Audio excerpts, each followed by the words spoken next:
Radio Free Campus, brought to you by the American Council of Trustees and Alumni.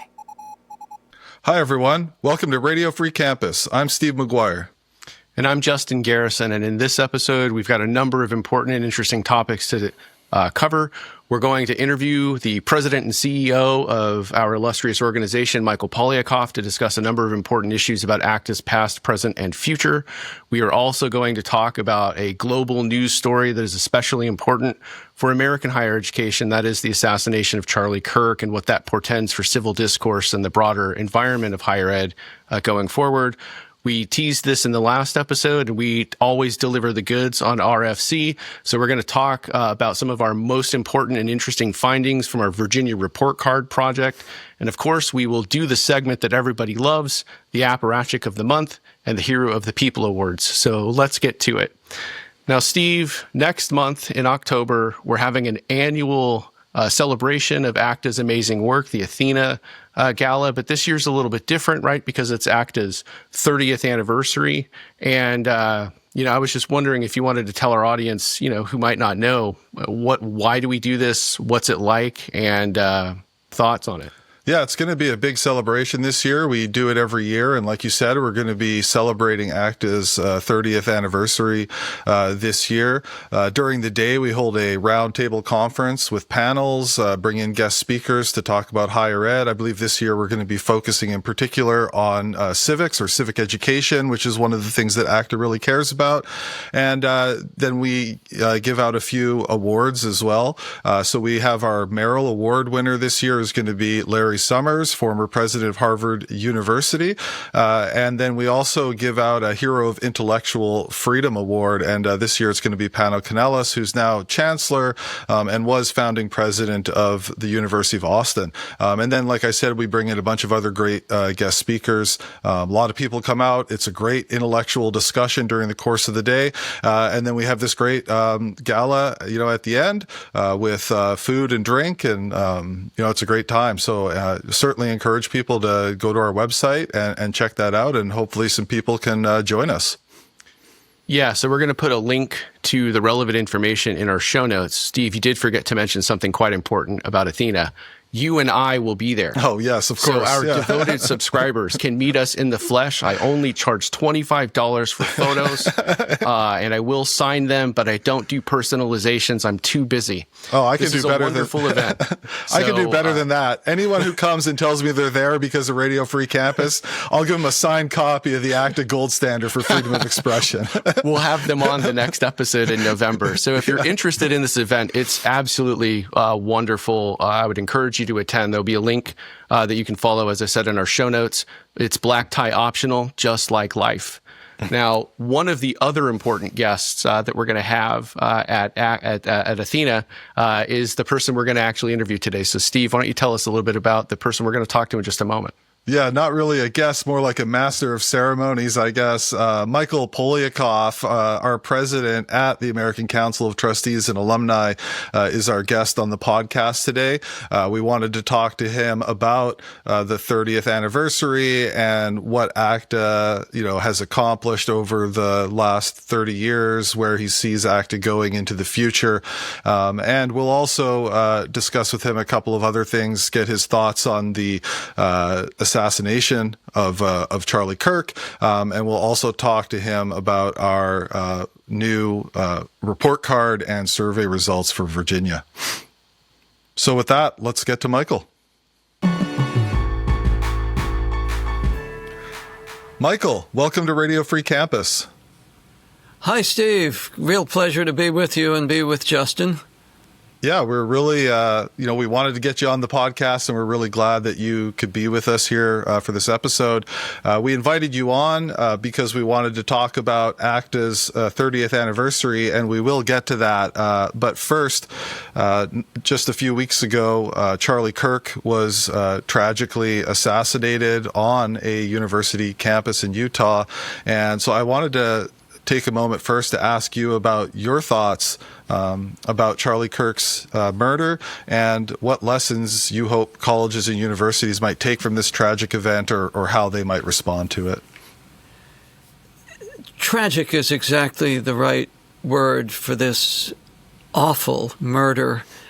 And in fact, all murders are awful, but this is a particularly obscene one, that on a college campus that should be the sanctuary for freedom of speech, a man who said, "Prove me wrong," who was committed to dialogue, however vigorous it might be, but that's the nature of American society. This is a good thing.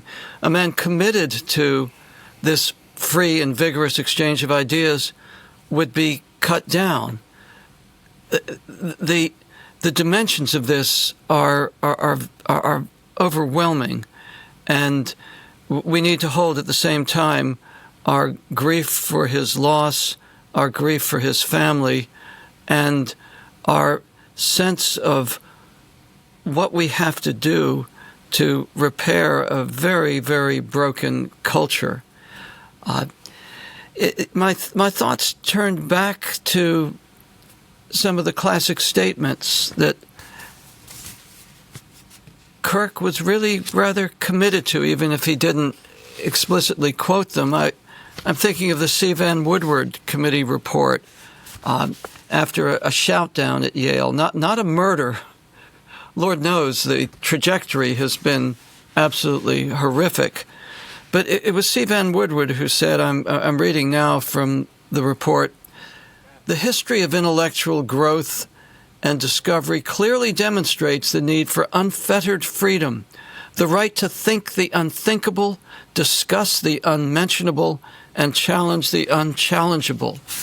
And when we stray from that, we are losing the very DNA of a great and free society and the kinds of universities that we need. And I think, too, of the great dissent that Oliver Wendell Holmes gave in Abrams versus the United States in 1919. When men have realized that time has upset many fighting faiths, they may come to believe even more than they believe the very foundations of their own conduct, that the ultimate good desired is better reached by free trade in ideas. That is the best test of truth, the power of the thought to get itself accepted in the competition of the market, and that truth is the only ground upon which their wishes safely can be carried out. We should be eternally vigilant against attempts to check the expression of opinions that we loathe and believe to be fraught with death, unless they so imminently threaten immediate interference with law. Can we get back to that as we mourn for Charlie Kirk? "Prove me wrong" is the legacy that I hope will always be kept in our memories of him. We can do better. I'm glad for what Governor Cox has been sharing, that we have allowed a real corruption to creep into our lives. The daily me, so many people only look at the news that they want to see, and the algorithm will help them to get into their bubble and to stay there. We have to break out of that bubble. We have to consciously work for heterodoxy, for embracing the people that may actually be gadflies, to use that image of Socrates, and to cherish them, not to do what the Athenians did to Socrates, and not to do what this terrible, deranged individual did to Charlie Kirk. Yeah, thanks, Michael. That's great. And those are a great couple of readings that you quoted for us. And I think that's exactly right. There's been some people, obviously there's been horrific responses to what happened to Charlie that we've seen across society, including in some cases in higher ed. And there's been a lot of people who have said that they won't mourn for him and that sort of thing. But the fact is that this was a man who was on a college campus there to debate people, and he was murdered in the course of doing that. And it's just absolutely horrific. And we have to stop that trajectory. I just happened to see the Harvard 1636 post last night about the staggering number of Harvard students who say that it's okay to use violence to shut down a speaker they don't like. Well, sooner or later, deranged people connect those dots. And this is where we really need to have that great cultural repentance, taking stock of ourselves, what we're doing to ourselves, what we're doing to our children, and turn this around.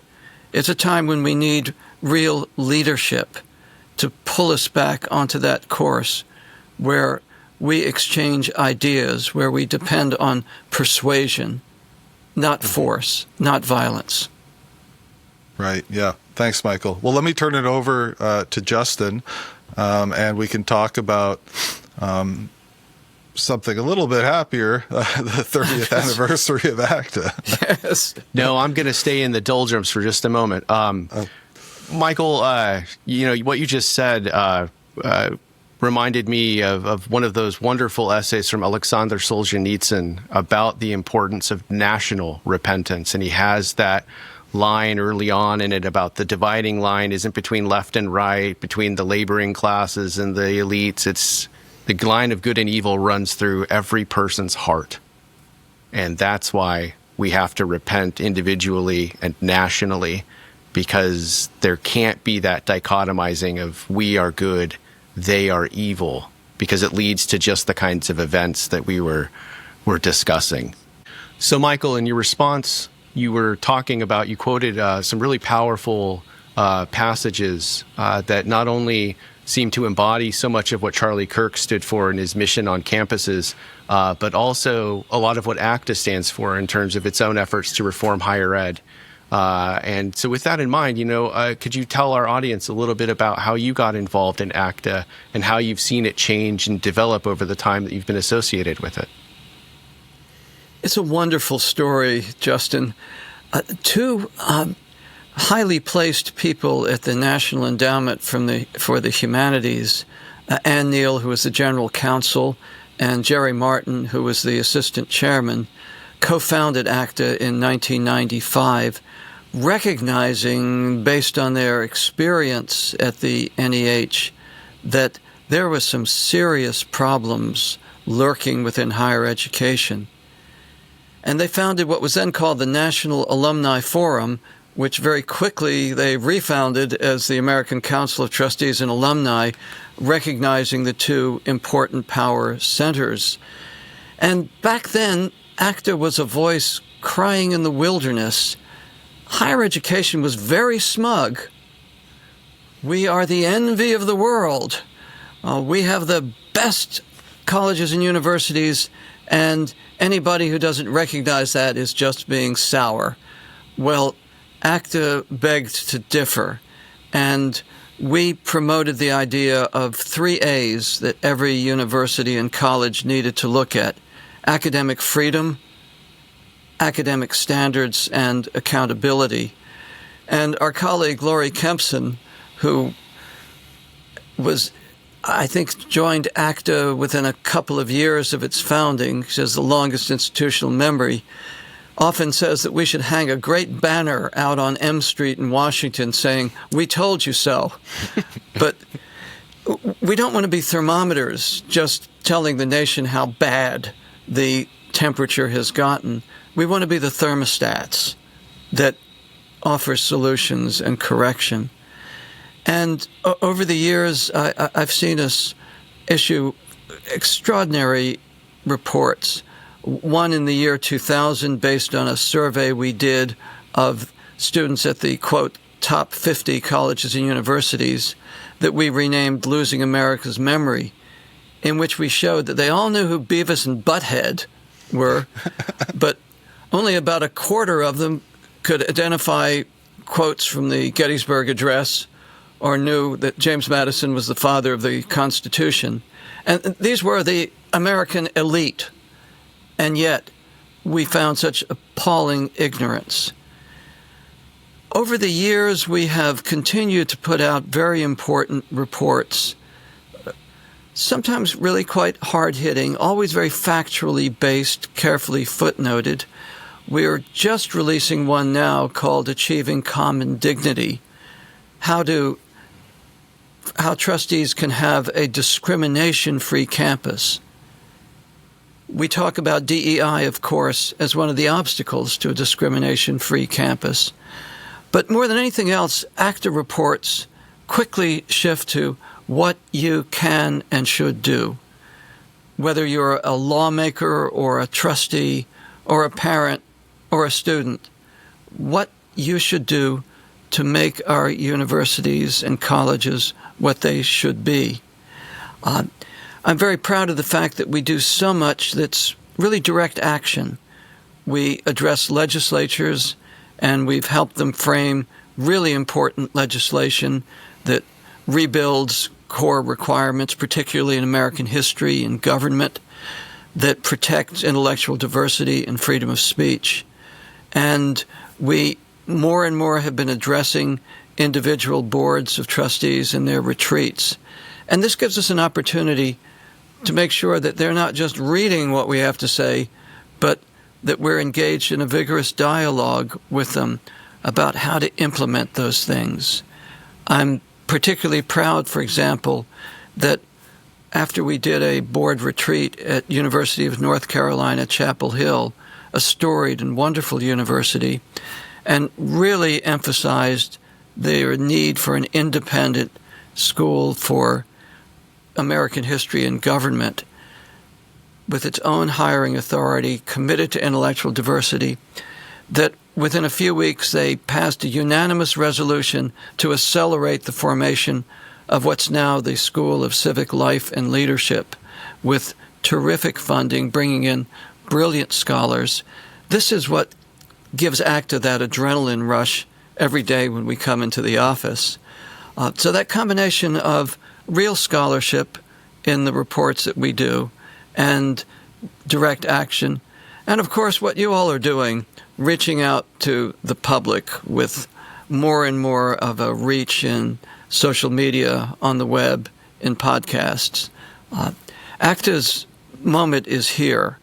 Boards must be in leadership positions, or somebody else is going to do it for them. Michael, if you don't mind, could you remind me how long you've been with ACTA yourself? In some ways, from its very beginning, because I was a program officer at NEH, and I revered Jerry Martin and Ann Neal. These were mentors and friends that I looked up to.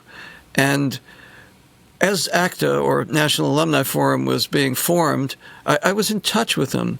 And after I left the endowment, I moved into academic administration, and ACTA was my lifeline.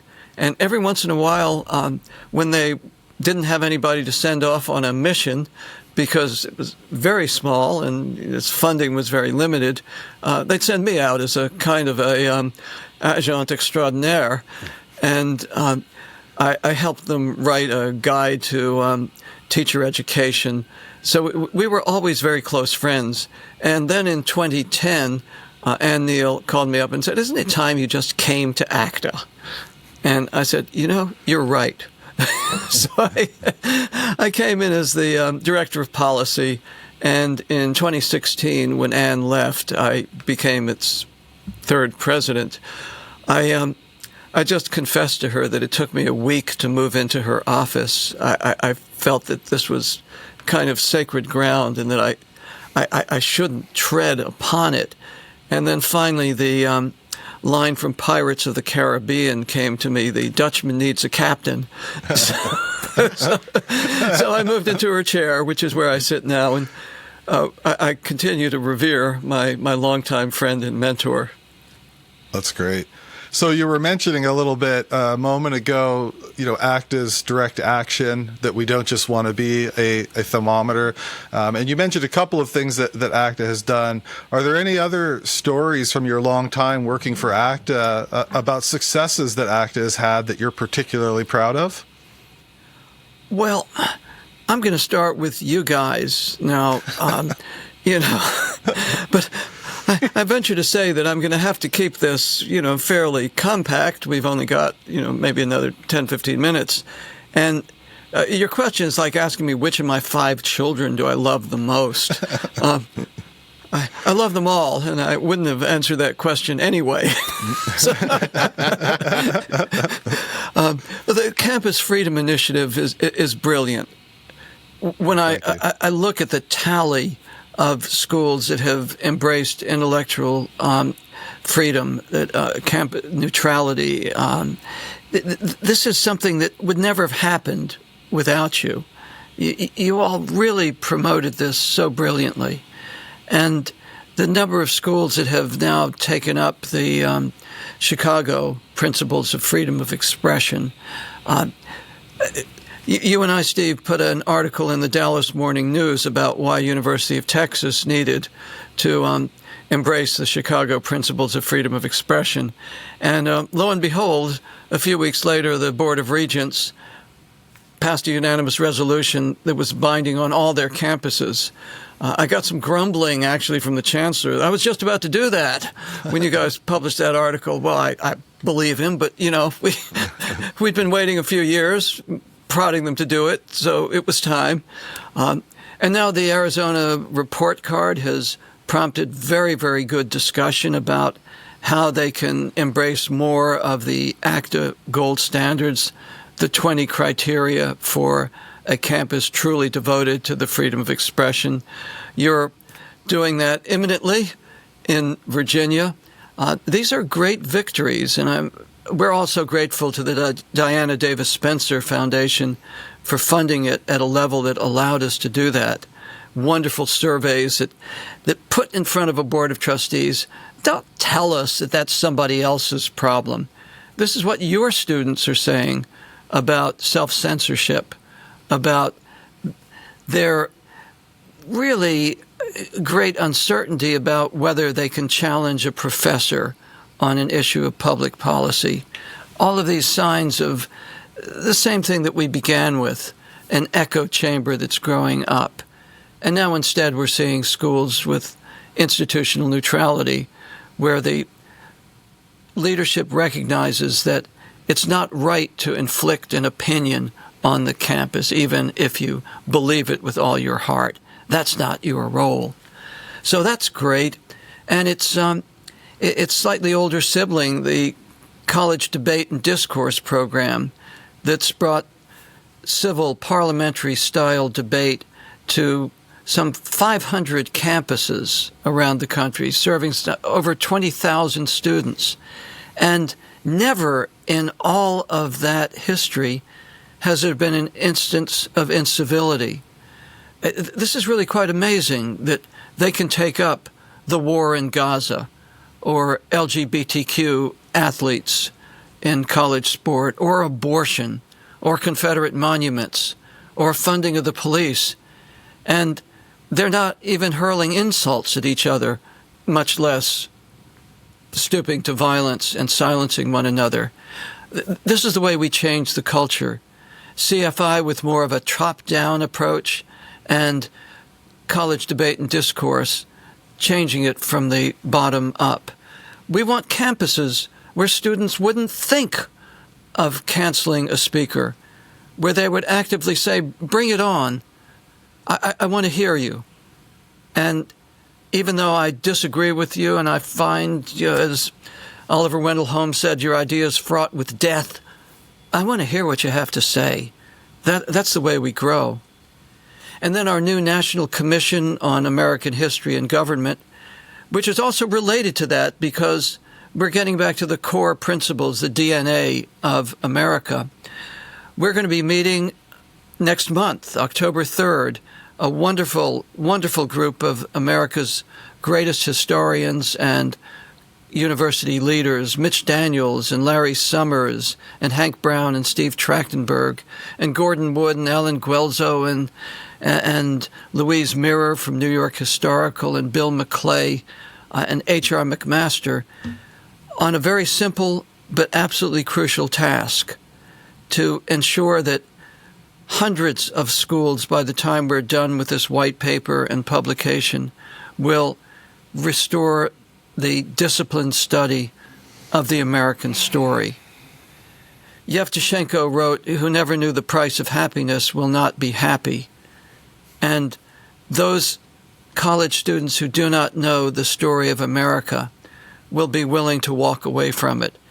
As we found in our survey, Losing America's Memory 2.0, that the majority of American college students answered that if Russia invaded this country, they would flee rather than fight for it. What have we done to ourselves? And indeed, even where we started, when they don't understand how important the First Amendment has been since our founding.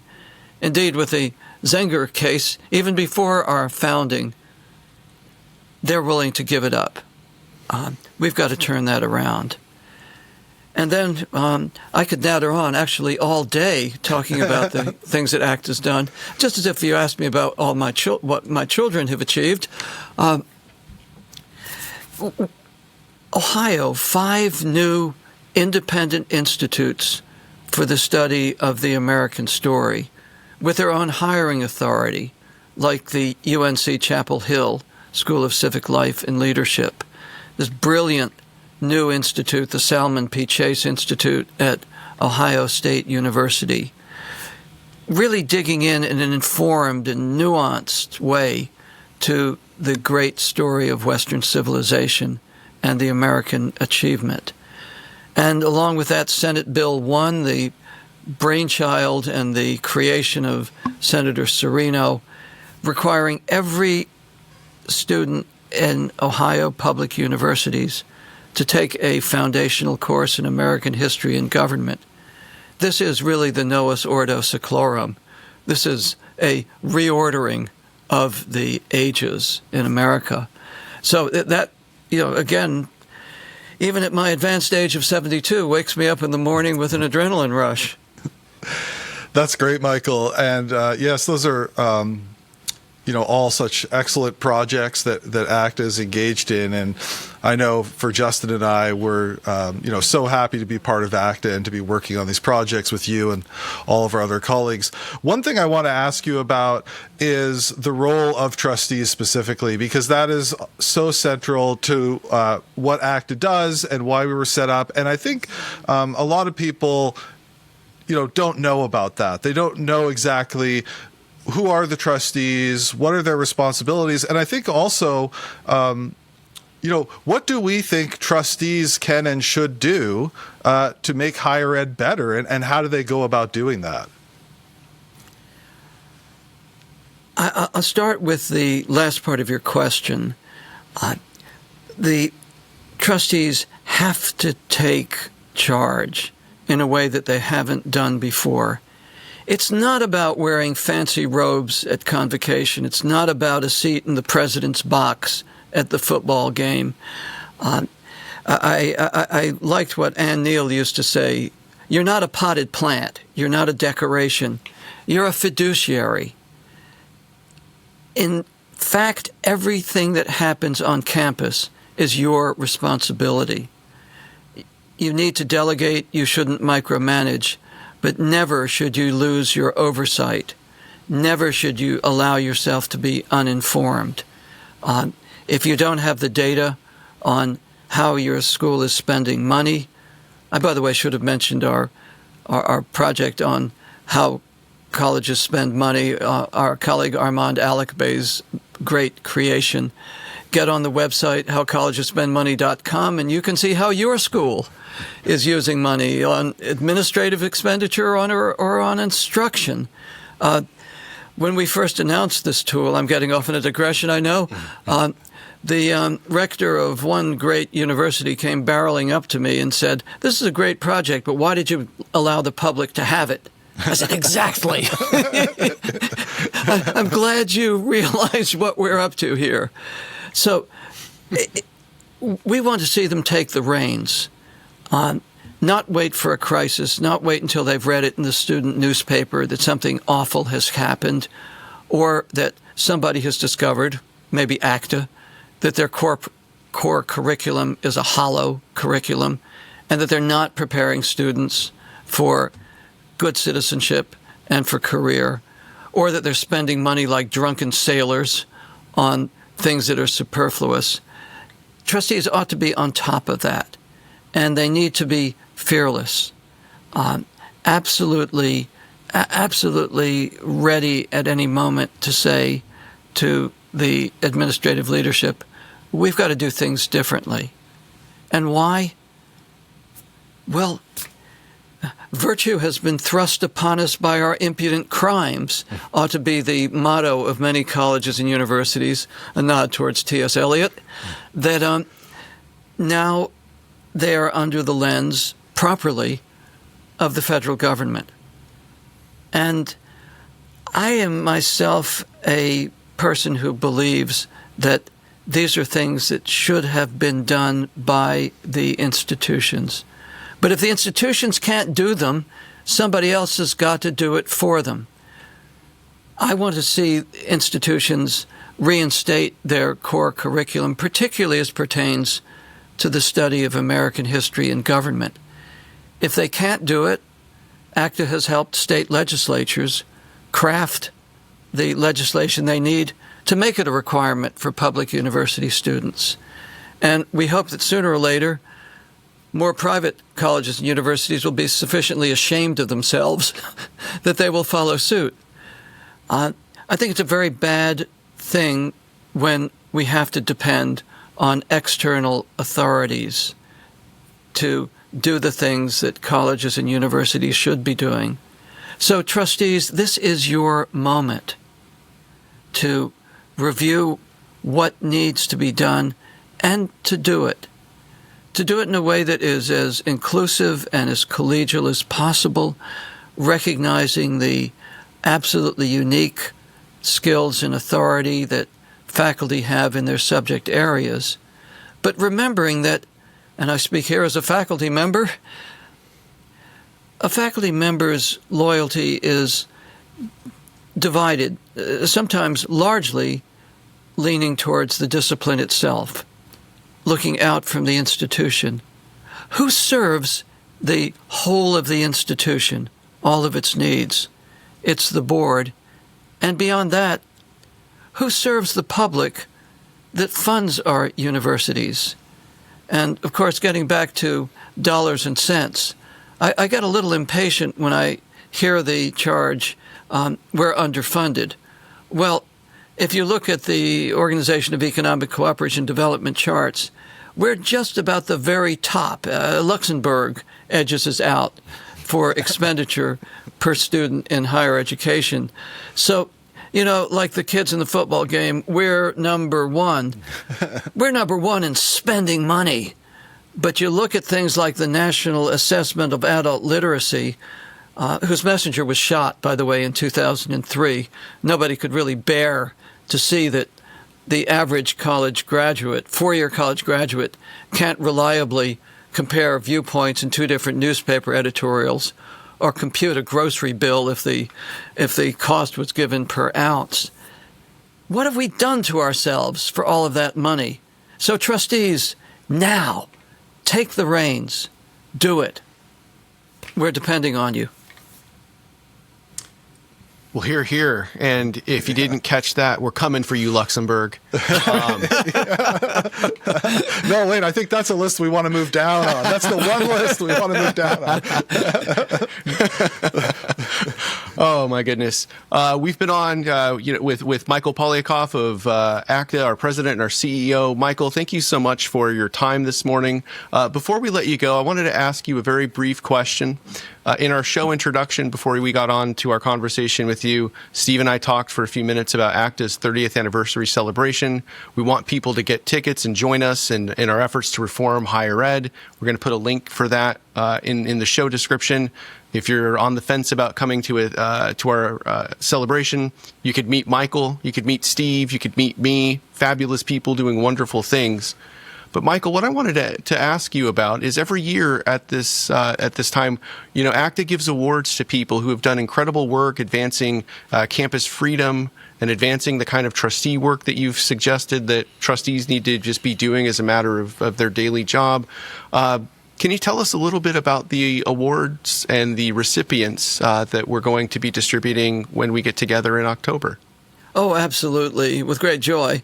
Steve will introduce our hero of intellectual freedom, and this year it will be Chancellor Pano Kanelos from the University of Austin, who was at the absolute center of creating a university that is totally committed to the limitless freedom of the human mind, of freedom of expression, and continues to energize the nation about the University of Austin's commitment to developing students' minds in that way.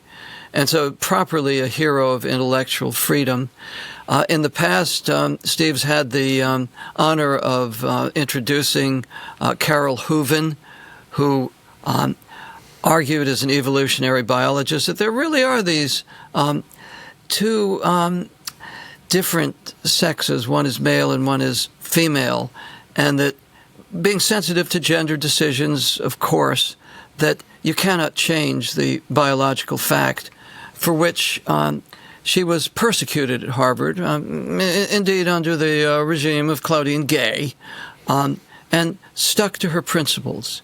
And Roland Fryer, also a person who stood up for the data that he had found and was indeed persecuted for it. And Abby Thompson, the mathematician who argued against the loyalty oath of the California diversity rubrics, and Sam Abrams, and Joshua Katz, and Jody Shaw at Smith.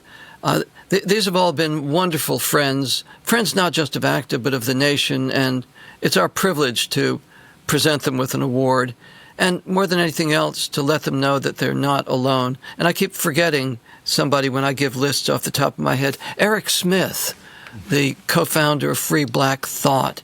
These are truly heroes who are willing to stand up to popular sentiments and say, no, come prove me wrong. Here are the facts.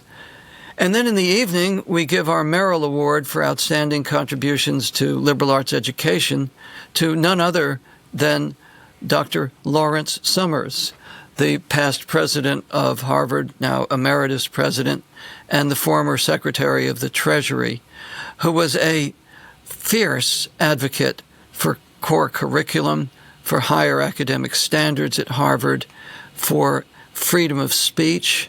Back then it was called political correctness that was challenging so much of freedom of expression. It seems like a different halcyon era compared to what's happened now. And just as Larry had warned in 2002 in the famous speech at the Harvard Chapel that there was a growing problem of anti-Semitism, and people didn't listen. And now we see what happened on campus after October 7. So Larry has been one of the great citizens of the freedom of the university, freedom of discourse, high academic standards, a great citizen of higher education, and it's our privilege to honor him on October 24th. And two of the tribute speeches will also be directed to the importance of the freedom of expression. One will be coming from Steve Pinker, who will be with us, and the other from Nadine Strawson, both of them very close friends of Larry Summers, along with Tom Rollins, the founder of the teaching company. So it'll be a very lively evening. Please do join us. It's a time to celebrate ACTA's work, and more than anything else, to reconnect us with the principles that have made higher education in America the great institution that it is, that we need to protect. Needs a little maintenance, needs a little course correction, and that's what we're about. That's great. And sometimes we come together for drinks and fine food as well to talk about those things. So I think we're all looking forward. We look forward to Athena every year, and I think we're especially looking forward to it this year. Well, Michael, we're so glad we could have you on the podcast. I'm sure we'll have you on again in the future. Thanks for your time and your insights and your wisdom. And, we'll look forward to talking to you again. Well, thank you for the privilege of being with you. And thank you for being such wonderful colleagues. I can't say that I love you more than my other colleagues, but I do want to tell you how much I love you and how much I admire you. We are recording right now, so. All right. Thanks, Michael. Thank you, Michael. Thank you. Okay. Bye. Well, Steve, we've just been talking with Michael Poliakoff of ACTA, our president and our CEO. And one of the topics we, of course, discussed with him was the tragic assassination of Charlie Kirk at Utah Valley University on September 10th. Now, like millions of other people, of course, I've seen Kirk on YouTube. I've watched his engagement with different students on different kinds of issues. I think he, did a really wonderful job of not wilting under pressure, but treating people with respect and demanding that people engage in civil discourse, even when they disagreed with him. But that was, kind of a pretty common experience of Charlie. I'm wondering, what was your experience? Did you know him? Did you guys ever interact? What are your thoughts on this whole tragic event? Yeah, thanks. I got to say, I'm still kind of stunned, to be honest, that this happened. I'm angry. I'm upset. It's kind of remarkable to see the responses. I've had a lot of people who I know personally say things like, they're kind of almost surprised by how impacted they are by this. Seen a lot of people write similar things as well. Even someone like Ezra Klein at the New York Times, he's now written two things about Charlie Kirk. One where he said he thought, Charlie was practicing politics in just the right way or exactly the right way, and he got a bunch of polarized responses to that, and he kind of doubled down on that in response, and talked about how impacted he is by it. So that's interesting to see. So I didn't know, I wasn't close to Charlie in any way. I didn't sort of run in his circles or anything like that. But back in 2021, Charlie and I were Lincoln Fellows at the Claremont Institute together. So I did spend 2 weeks in that group with Charlie and got to know him a little bit and got to see him in action. And I remember actually being quite impressed by Charlie. He was still, we were supposed to be totally committed to doing this program every day, all day for 2 weeks. And he was already a pretty big name by then. And so he made a few arrangements so he could continue to do his daily podcast a few times while he was there. But he was a full participant in almost all of the programming. And I was a professor at the time. And I just remember, thinking to myself in so many of these sessions that, wow, he's done the reading, he's thought about it, he's come with really interesting questions. And one of the things I noticed was how he was like collecting ideas in his mind. I felt like I could actually see it happening during the course of these discussions where, clearly he was thinking about something or had a question about the reading and really wanted to figure something out so that he could, store that away and use it either during his debates or, on his show. I think a couple of times during that week, he maybe even used things that, he was learning in the seminar while he was appearing, on his show. But, it's been heartening to see the sort of outpouring of support for Charlie. On the other hand, it's been just disgusting to see some of the other reactions, people celebrating his murder and that sort of thing. And of course, some of it coming from academia. We'll talk about that a little bit more in a few minutes. But what I'm thinking about now, too, obviously it's a personal tragedy, first and foremost for Charlie, for his wife, his children, his parents, his friends, his colleagues at TPUSA. And then I think about what impact is this going to have on our country? What impact is this going to have on higher ed? And I think in particular about conservative students on college and university campuses. And we've seen a number speaking out. The college Republicans at Boston University published a letter almost immediately calling on their administration to offer them more support. And we know that conservatives are in the minority on almost all of America's campuses. They're often treated with great intolerance, both socially and intellectually, by their peers, and in some cases also by faculty members and administrators who don't want to give them the same support or the same opportunities to air their views that other students receive. And, I think we need to support those students more than ever right now. A lot of them say that they're going to be speaking up more going forward, inspired by Charlie. And I hope that's the case. And I hope people will support them in doing that, and their administrations will come out and support them as well. Like I said, these are students who are used to being treated with intolerance, facing bias on campus.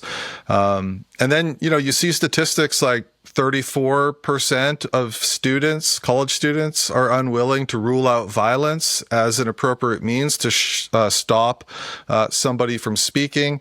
And I don't necessarily think this is the trajectory to look at in terms of what happened to Charlie, but if you go back to Milo and Ben Shapiro at Berkeley in 2017. Charles Murray, his interlocutor at Middlebury, was actually injured just 2 years ago. Michael Knowles and Brad Palumbo were at the University of Pittsburgh, and I believe Knowles was burned in effigy, and somebody set off an incendiary device like a smoke bomb or a firecracker or something like that. I mean, this is scary stuff. When these events happen, they already need extra security. That's another thing I think about too, is that this has happened in the past where universities have used security fees as a reason to shut down speech on campus, right? To stop people from speaking on campus. And I'm definitely worried that now, in the wake of this, more colleges and universities are going to want to say that they just don't want to host events or allow people to speak. And, obviously there are real concerns there, but we need to find a way to protect speech and allow people to express themselves. So, Utah Valley University, there was a petition circulating. People didn't want them to allow Charlie Kirk to speak, and they did. And, the outcome now is horrific and tragic, but the university was right to allow him to come onto campus to speak. And there were thousands of people there. That's something Michael and I addressed in the statement that we put out last week. So I think going forward, we've been saying this for years at ACTA, and others have as well, that we need to look at these problems in terms of free expression, bias on campus, and, hopefully now people who haven't really listened, people who haven't done anything about it, will be motivated to change course, because I think we need to do something. And I just one last thing. In terms of the willingness to endorse violence, I've seen some other stats. There was an editorial in the Wall Street Journal that had some original survey results reported in it. And this is something that we see, among younger people, that they're more willing to do this. And the Wall Street Journal article suggested that it didn't matter whether these people had gone to college or not, right? That this was something that you're seeing in the young regardless. And of course, we're still waiting to find out more about the killer. We know a decent amount already. It seems to me that he's most likely radicalized online, right? He only did one semester at a university and then was enrolled in a technical college or technical university. But nevertheless, universities have a critical role to play in our intellectual culture and in setting the tone for debate and discourse in this country. And in a lot of ways, they have not been doing a great job for years now, and it's time to fix it. How about you, Justin? What are your thoughts? I think what you said is really important, and it's powerful, and it makes me concerned. I mean, I don't think it'll surprise you to know that I'm more of a glass is half empty or sometimes it's completely empty and has been smashed on the floor kind of person. I'm very concerned. You know, if you put this in the context of just the last few months with the murder of children and at Mass in Minneapolis, you look at the state legislators who were shot, some of whom were killed in Minnesota, setting Josh Shapiro's house on fire last year, 2 assassination attempts for Donald Trump.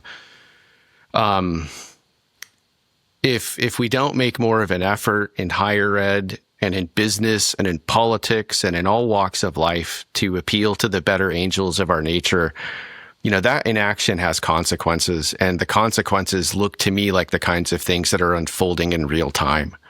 And I just don't understand the kind of lurid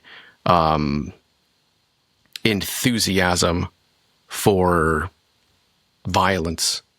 You know, it's a manifestation, I don't know, of some kind of Kierkegaardian boredom or something. I mean, it's so appalling. For whatever it's worth, I've found myself thinking more and more about, you know, maybe the right frame of mind to have in the present is to start reading Edmund Burke and really think philosophically and with charity about how to confront such an ugly time with grace, without compromising principles, without pretending like nothing's happening. But yeah, it's stunning, and you know, I think we'll get into this probably a little bit more in the Apparatchik section. I have almost no interest in whataboutism, and yeah, I've just heard so many arguments about, well, why aren't you upset about X, Y, and Z? It's not a contest. There's not a finite supply of empathy, and human beings aren't called to love humanity in the abstract. That's a kind of modern form of escapism. If I'm a friend of everyone, I'm actually a friend of no particular person. So, you know, being jarred, shocked, saddened by Charlie Kirk's death doesn't somehow mean you don't care about other people. It's a stupid argument to make. That somehow saying this bothers me means other things are irrelevant or something like that. Right. Yeah.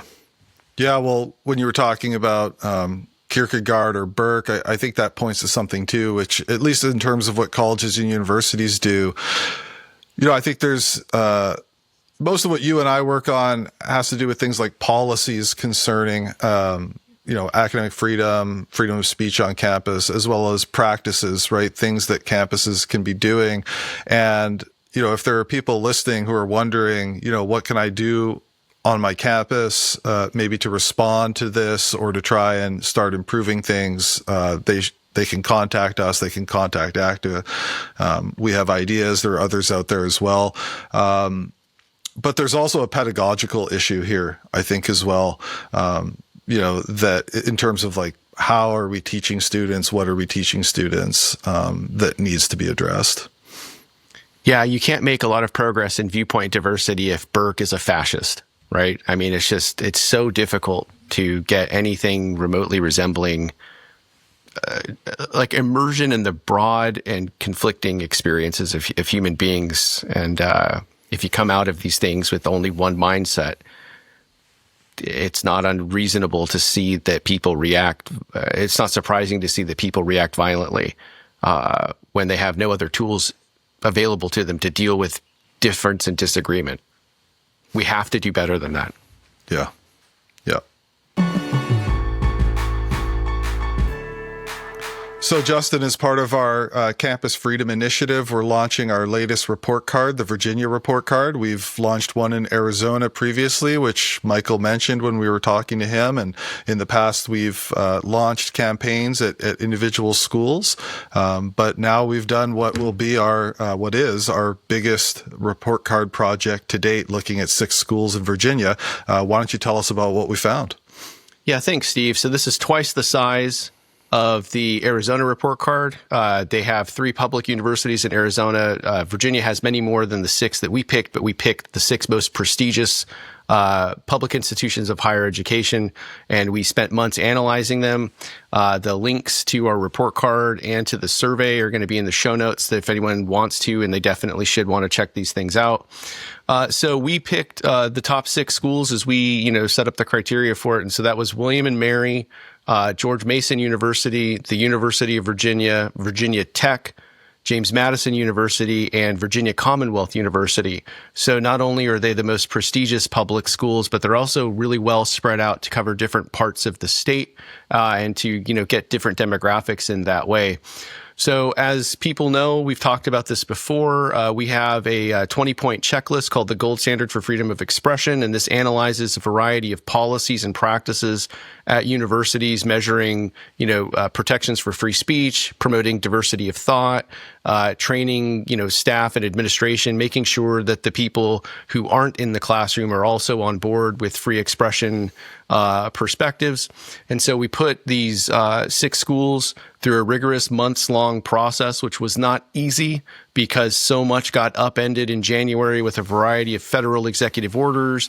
UVA and GMU, as we mentioned in our last episode, they're under federal investigation for a lot of things. So policies were just changing all the time. I kept track of this. We have a new team member who came on recently named Emma, who's done phenomenal work getting us up to date on the latest policy environment for these schools. So out of 20 points, the top school in this report card was William and Mary with 13.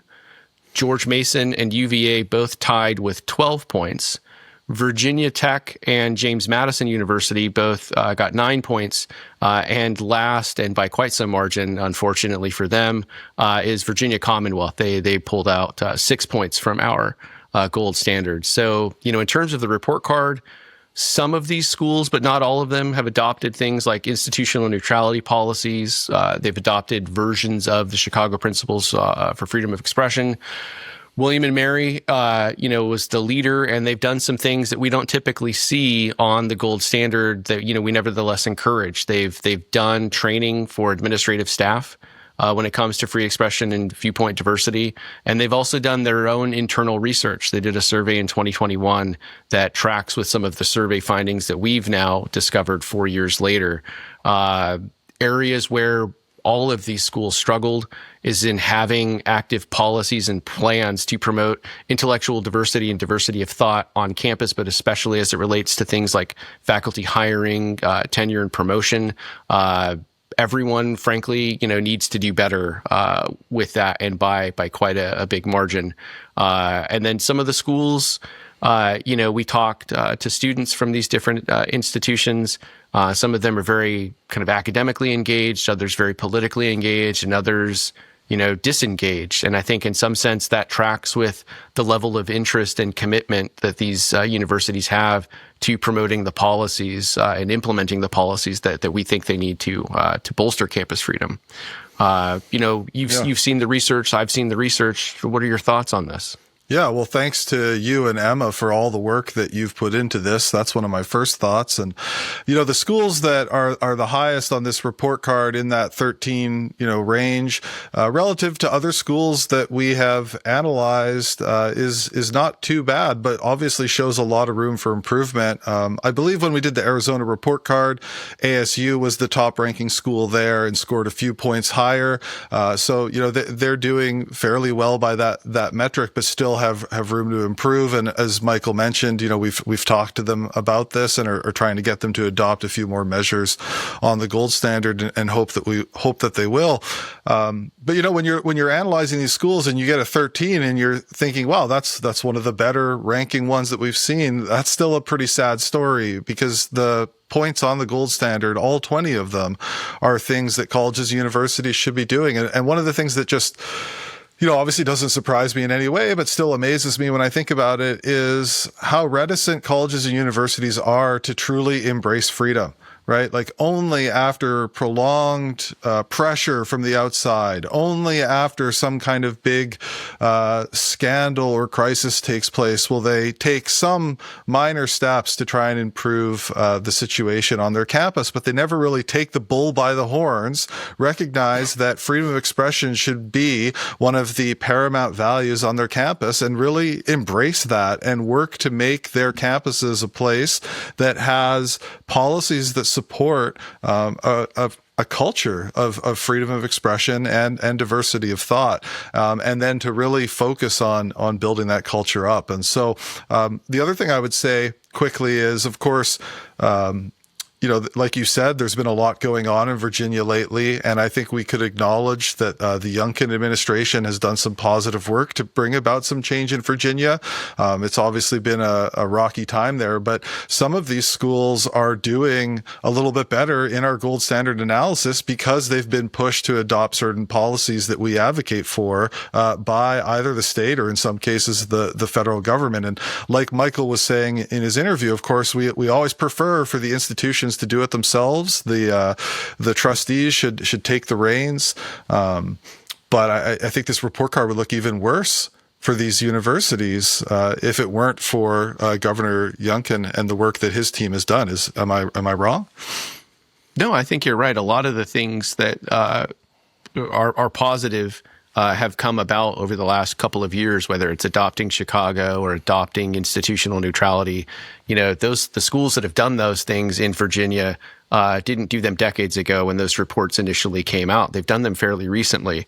And I do think it's some kind of response. From my perspective, it might be a grudging response to, a real problem here. And if anyone who works at any of these schools is listening to this and is upset, you should be. You should do better than this. And I know it's frustrating when someone comes in and makes you do things you don't want to do. I have this conversation with my children. You have an opportunity to do the right thing, but if you don't, I'm going to make you, because this is how responsible, people do business. And if you don't like the state government or the federal government getting all up in your business, yeah, that's annoying. And I'm not even weighing in on, whether all of these things are overreach or whatever. I'm just saying, make the changes yourself. If you look at the gold standard, this is not like some kind of reverse ideological intolerant culture we're trying to promote. Instead of radical left, we want extreme right. That's not what we're doing at all. If you can't get behind stuff like that, it's going to be imposed from outside. So take the opportunity and make prudent changes that will make the school a better place for your students, a better place for faculty, and a better place for the people who make laws and pay taxes to support these public institutions. So, that's my take on it. Yeah, no, that's right. And in a lot of cases, these things that we advocate for on the Gold Standard, ACTA is not the only organization that's advocating for these things. And we've been advocating for them, for years, as have others. And as far as do they need to do better? I mean, the other evidence, of course, that there's room for improvement is our survey. And you want to tell us a little bit about some of the things that we saw in our survey of Virginia college students and alumni? Yeah, we've got a live interactive survey where you can look at the results for all of the students aggregated just as, Virginia students and alumni. We've broken things down in tabs by institution. So where I live, it's a real big deal if you're a UVA or a Virginia Tech kind of person. So, the football rivalry can live on well into the wee hours of the morning if you want to check those bars with those schools. We did an ideology breakdown as well as a gender breakdown. And, there are any number of examples where things don't look good. So it can't be waved off as, national trends have nothing to do with my backyard. I'll give you an example of this. In the state of Virginia, these public universities are legally required to engage in free speech education as part of new student orientations. And these schools do that. At least we were able to find evidence of compliance for most schools. If you check out a report card, the evidence still seems to be outstanding for a couple of them. And that's why they didn't get the mark. But they're supposed to do that. When we found evidence, it was pretty thin. It almost felt like an afterthought, a footnote. here's all of the stuff we really care about. And by the way, like, free speech is important. And it's not surprising then, when such little time is invested, that you see only about 20% of students responding, yes, I received training like this. If you're going to do it, you got to do it throughout the curriculum, not just a one and done for 5 minutes when you meet your residence assistant for the first time. It's got to be integrated in different ways, and it's got to be integrated into the entire DNA of the institution. That's how it sinks in. We also, of course, found some very sad data. We've been talking in different ways about the Charlie Kirk event. And one of the things that we've noticed in national polling, and it's reflected in our survey as well, is the political extremes are kind of catching up to and largely mirroring each other right now. So you'll see just about as many people on the far right as the far left willing to do things like shout downs or even use physical violence. On that violence measure itself, only 2/3 of very liberal and very conservative students said never, under any circumstances, should you use violence. 2/3 is a great fraction if you're trying to get control of the United States Senate. But when you essentially have 33% of people who say, well, at least sometimes, I guess, violence would be a good idea, that's wrong. That is not a culture that's consistent with free speech. That's a culture that's consistent with the opposite of the kinds of things that we promote. So I found that to be pretty shocking. Yeah. And then, the last, I guess, part of this that I would talk about is when looking at these schools, their students clearly feel uncomfortable trying to express themselves in class because they're afraid that their professor might take it out on them. They're really afraid that their friends are going to drop them, that they're going to get ostracized or deleted from social life. But they're also really interested in reporting professors who try to engage them and say things they might find controversial. At Virginia Commonwealth, 83% of the students who responded to our survey said, yes, report professors who say things that I might find offensive. That's not good either. So it's students experiencing a toxic culture, but they're participating in it as well. They need to take ownership for that, just like faculty, just like administrators do. Yeah, that's right. And I think these problems, in some cases at least, seem to be getting worse, not better, over time. And you're right, a lot of the results for our survey in Virginia reflect things that we see in other national surveys as well.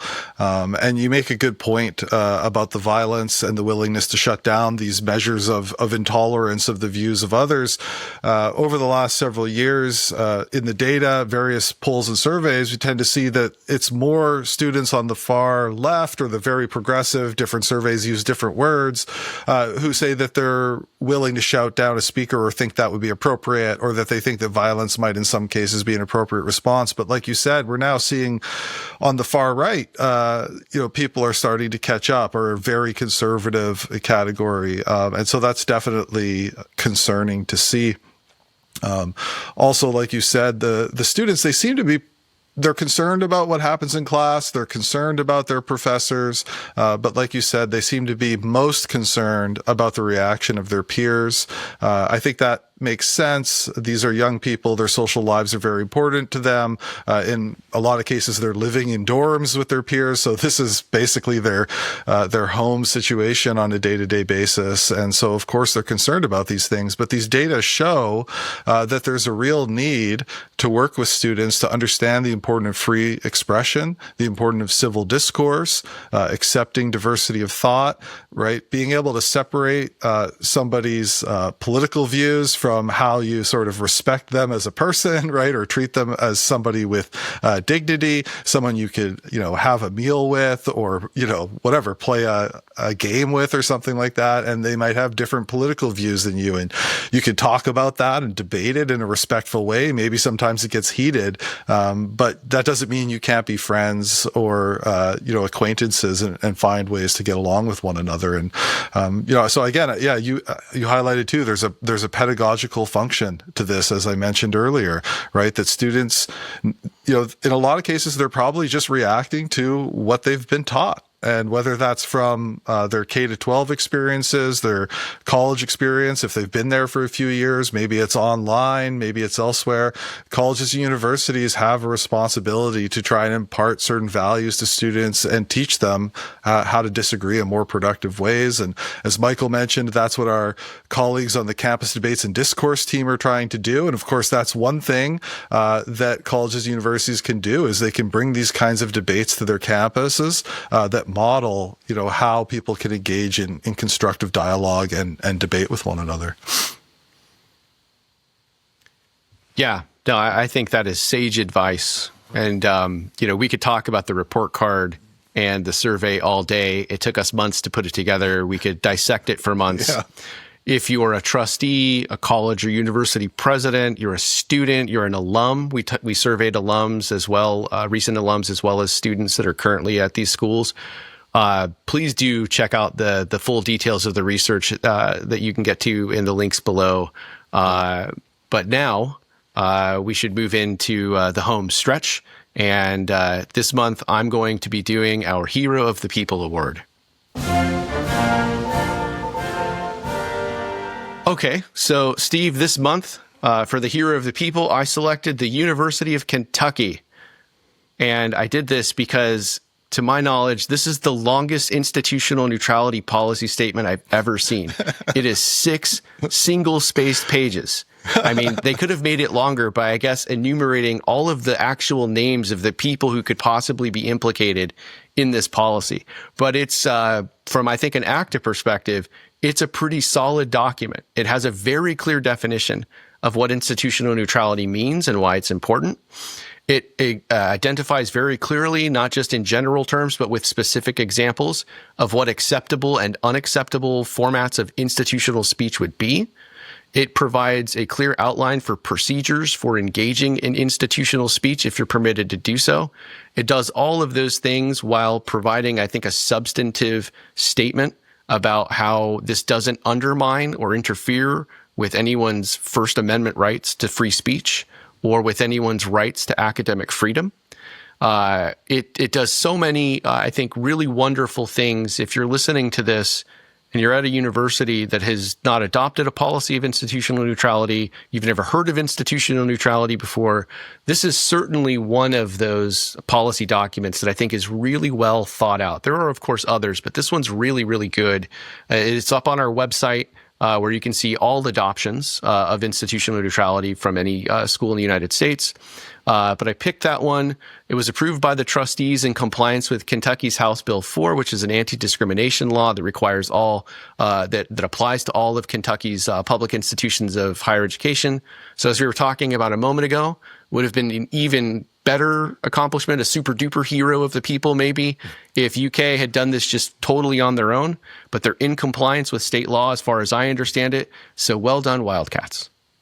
Great. Well, we'll have to give lawmakers some credit there too. And I know sometimes people, they question institutional neutrality, or, maybe it's not the sexiest higher ed reform that you've ever heard of in your life. But I think it's just such an important principle for colleges and universities. The idea that the institution itself is not going to take positions on matters of social and political controversy whenever it can avoid it. And it's going to allow people within the institution to do that for themselves and to debate it amongst themselves and to ask questions and to conduct research and to teach. And I think it's just critical for the nature of what a university is as an institution. And also, quite frankly, from sort of keeping these institutions out of the political fray as much as possible so that they can contribute to our political society in the way that they're meant to, rather than the way that they have historically been trying to do it over recent years by weighing in as political partisans. Yeah, you said it. It's not sexy, but it is so important. I just, with all due respect, if you, are a college president and, you have like a PhD in engineering or economics, like that's great. But that doesn't mean that you are the all-knowing, everlasting know-it-all when it comes to everything else. Sometimes silence really is the best policy, not because you can't take positions, but because it's not your job to share your private opinions with people and then pretend it's what the institution itself thinks. It's just too toxic to do that in any other way than the ways that something like the Calvin Report clearly articulates. Yeah. Well, speaking of toxic, let's get to the Apparatchik of the month. All right. Well, this time around, we've actually got a whole series of apparatchiks, and what I've selected is the some of the responses to the assassination of Charlie Kirk on America's colleges and universities. And I'm not going to single out any one particular instance, but anybody who's been reading the news or following along on social media has seen some of these at least. We have administrators, faculty members who are publishing reactions where they're celebrating the fact that he was killed, or saying, terrible things about him as a person, maligning his character. And another thing I saw a lot of, it seems to have happened on just about every campus, where, at least, several of them, this has been reported on. They have these, anonymous social media platforms like Yik Yak or Fizz, where students or others on campus can post anonymously. And I've seen a number of just, terrible, in some cases, outright disgusting posts about Charlie Kirk at campuses around the country. And we've seen, in some cases, if we haven't seen the posts, students or student newspapers have mentioned them. And beyond that, we've also seen things happen at vigils that were taking place for Charlie. So I know at the Claremont colleges, there was a series of arguments, I think, in the middle of the vigil. The students were heckled from above by another group of students, and then they were followed off campus by individuals wearing masks. And this was a vigil days after Charlie Kirk had been assassinated. I mean, just totally disgusting. Totally unacceptable. There are other incidents as well. At NYU, which of course is right in the middle of New York, there were some pretty foul responses while the students were holding a memorial. And so I just think there should really be, no place for this kind of reaction, right? Somebody has died. It's a personal tragedy. It's a political tragedy. What it's going to mean for our country and for the future of higher ed. Everybody's worried about it, right? It's one thing if you have some disagreements with Charlie Kirk, or if you weren't a follower of his, or you didn't like some of the statements that he made. Although I will say a lot of people now are going and watching more and longer clips of Charlie Kirk than they had ever seen before, and are finding that they had misjudged him. So anyone who's seen a random quote pulled out of context and thinks that encapsulates everything that Charlie Kirk thought, said, and did, maybe, dig in a little deeper and go look. And I'll add too that at least one of these so-called quotes isn't even in fact a direct quote, and he's being misrepresented and maligned. But the sort of rock bottom here is that he was on a college or university campus to engage in debate, which, as Michael has said, as we've said, this is exactly the kind of thing that we want people doing on college campuses. As he was shot, he had given somebody else who disagreed with him an opportunity to speak. He was in the process of that kind of debate. And so, okay, maybe you don't like something Charlie said a couple of times. Maybe you didn't follow him, like I said. But at the end of the day, this guy is a martyr for freedom of expression, and specifically for freedom of expression on our campuses, because he spent a good chunk of his life going around to colleges and universities debating people, and that's exactly what he was doing the moment that he was killed. And so even people who don't like like him, they're going to have to accept that that's what this is. Yeah, it seems like there are too many people summoning up demons that they don't understand and can't possibly control. It's very, very disheartening, and it's terrifying, because if you know anything about, human history or human nature, these are moments that can lead to kind of like a national healing and a reset, but it can also be the moment where things really just go downhill and in an irrevocably terrible way. I hope people try to remember that we're all human beings and we all deserve dignity, especially when it's someone that you might not agree with or even like. Yep. Yeah, and there will be time going forward, of course, as always, to debate these issues and argue about them. But I think right now, what we have to recognize is that what happened to Charlie is just completely unacceptable, and we need to make that clear, and we need to, do what we can to make sure something like this doesn't happen again.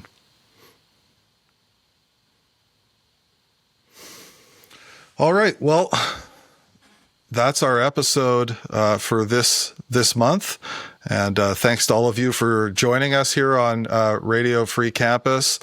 Certainly some heavier subject matter than we've had to discuss on previous episodes. And hopefully we won't have to discuss something like this happening again in the future. So if you can, do subscribe, and hit that bell. Download our podcast on any platform. If you're looking for audio only that you have access to, we're there. So we will see you next month. And until then, KBO. Thank you for listening to this episode of Radio Free Campus. If you enjoyed the show, please subscribe, and turn on notifications so you don't miss an episode. Audio-only versions of Radio Free Campus are available on all other podcast streaming platforms. Whether you have comments, questions, or suggestions for future episodes, the hosts would love to hear from you. Comment below or email them at radiofreecampus@goacta.org. Radio Free Campus is offered by the Campus Freedom Initiative at the American Council of Trustees and Alumni. For more information, please visit goacta.org. 57% of Arizona State University students believe that offensive professors should be reported. Discover how ACTA's gold standard can help ASU foster a more free and open campus experience.